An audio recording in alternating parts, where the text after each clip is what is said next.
Hey everybody, Gary Edelman, American Battlefield Trust at an undisclosed Western Theater location. And man, do we have a great opportunity to preserve 5 different battlefields in 4 different states. And we have strung together videos from all of these places, at least generally speaking. And man, Gary, do we have a lot to cover? We've got a lot to cover. So before I hand it over to our main guest here, just know that here's a trust map here, and you can see the Confederate juggernaut coming this way. Hardee, Polk, Bragg, supported by Breckinridge, coming up against a much smaller Union force. So I think you know the Battle of Shiloh doesn't start out well for the Union, and we're going to get into that. But before I do, just note all these blue tracks that you, the members and supporters of the American Battlefield Trust, have helped us to really expand this section, this sector of the Shiloh battlefield. So thank you again so much for what you do so we can understand and preserve this battlefield for all time. And to talk about what's going on here, let's bring on Parker Hills. He's our good friend, and from Battle Focus Tours, I'll hold your map. Around 5:45 a.m. on Sunday morning, the sun is not quite up, it's just beginning to peek over the horizon, and out here in the fields are Major A.B. Greencastle's troops. They are from Grenada, Mississippi, and they are a skirmish line moving out across the field. And these men, as they begin to see what they think were deer, then they realize, my God, they're Yanks. And they open fire. Fire from both sides breaks out. And all of a sudden, as the sun comes up and starts shining out there, Major Powell looks out, and there's every Reb in the world in front of him. And he says, you know, gentlemen, it's time. We have about 125 men. It's about time for us to about face. And they begin to head back. As they will head back, they will run into some more Federals we'll talk about a little bit later. But the Battle of Shiloh will start here early on Sunday morning, just at sunrise. The Battle of Shiloh goes well for the Confederates at first, but the Union licked them tomorrow, though. And then we have to fast forward quite a bit after Corinth and Perryville and Stones River and the Tullahoma campaign. Then we can move on toward the Battle of Chickamauga, where things are going to heat up at Reed's Bridge. On the afternoon of the 18th of September, Robert H.G. Minty fighting at Reed's Bridge, which, as you look there beyond me on Reed's Bridge Road, if you go 3/8 of a mile to the east, you will come to Reed's Bridge over West Chickamauga Creek. Minty has been calling for reinforcements, and finally that afternoon, reinforcements are sent to him from some of Gordon Granger's Reserve Corps troops up at Rossville to the north. And that column, led by the brigade commanded by Dan McCook, will march south on the Lafayette Road and turn eastward towards Reed's Bridge, but they don't arrive until after Minty has been pushed across the creek at Reed's Bridge and has broken contact and gone to the rear, and the Confederates who had crossed at Reed's Bridge turn and move south on Jays Mill Road.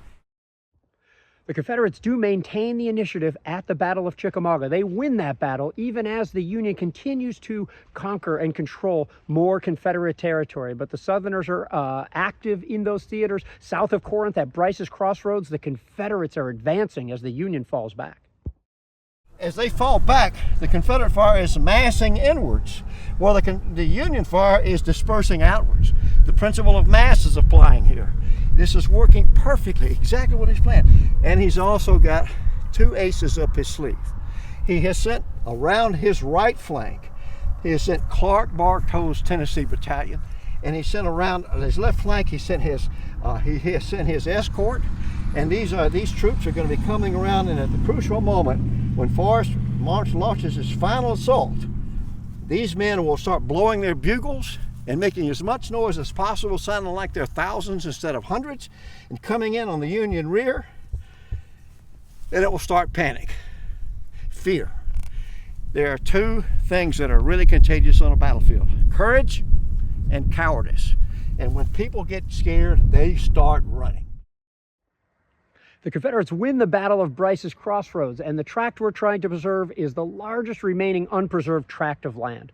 A lot of time flies by as Hood marches into Tennessee. Sherman marches to the sea. Eventually, Sherman turns north. That's the Carolinas campaign, and as part of that campaign, elements of the Union and Confederate forces are fighting, and eventually you're going to have Bragg and Schofield fight at a place called Wise's Fork, and on Bragg's right, you see General Hoke is advancing. Hoke makes headway to the south side of the Southwest Creek, and now this is going to force Jacob Cox, the Union commander in this area, to entrench. He's a little bit taken aback that the Confederates are so aggressive. Confederates will then try to move around the Union right flank. That's not a great idea. Then they're going to try to attack the Union center.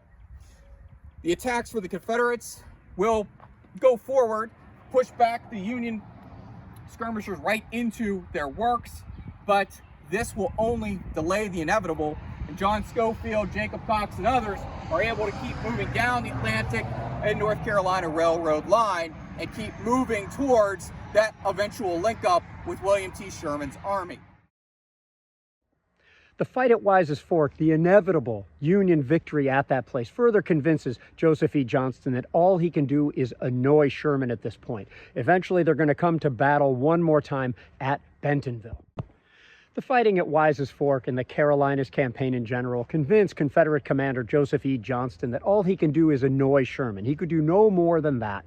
And after Wise's Fork, they're going to have one more intense battle, the largest battle ever fought in North Carolina. That's the Battle of Bentonville, where the Confederates lash out on the first day. And the Union almost breaks, but they come back and push back on the Confederates. On the second day, not as much happens, but on the third day, Joseph E. Johnston is just trying to fight for his life. He's trying to maintain a bridge so that he can get his wounded away, and that's where we'll pick up.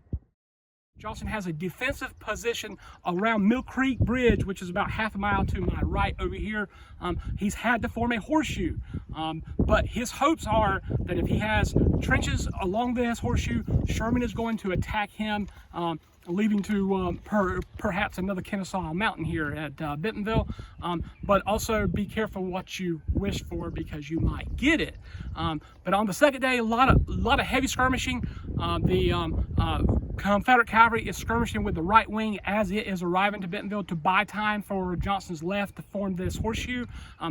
Because of a couple aggressive Union regiments see Hoke's division pull out of trenches south of the Goldsboro Road, they think Johnston is retreating because that's Johnston's reputation. Those guys launch a headlong assault, 14th Michigan, 16th Illinois. Those guys receive a lot of casualties. So there is some fighting on the second day, but it's more so skirmish and maneuver, allowing time for Johnston to refute his left and also allowing time for the Union right wing to deploy. There you have it, a quick and, I admit, disparate view at the tracts we're trying to preserve. You can see a lot more on the website. You can see maps of all these places. We hope you'll share this opportunity with your friends, and we hope that you'll be able to get involved. And we thank you already for all your support of battlefield preservation and education.